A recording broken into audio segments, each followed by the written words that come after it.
On the feast day of St. James the Great, one of the early martyrs of the church, you come across the reality of the real mark of greatness as he this conversation with Jesus kind of comes up in the gospel.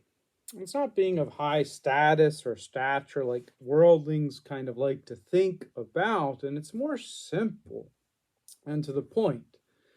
It's about service of others, where our focus kind of leans outward to aid our neighbor and care for them, in whatever kind of work you may be involved in.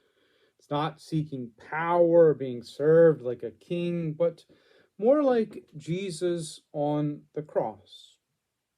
As the Son of God entered the world and took on human flesh, he served in such a way he felt the weight of the cross of service before his wooden cross, with all the sufferings and pains that kind of come from service, along with its joys in doing what is right before God.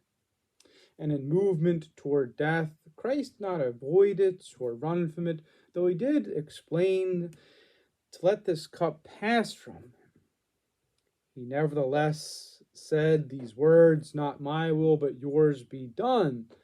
A lesson from the sinless to sinners, whose cross is right and just, to help us enter into life's sacrificial reality of service, as we know it ends by drinking the chalice and not floating up into heaven.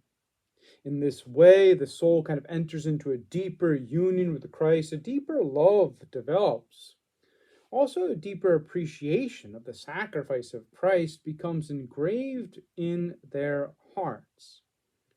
Moreover, ambition is put away as we realize our place before God is an unworthy servant, but a servant nonetheless. And in that way, we are pleased to live and die for Christ, our Savior.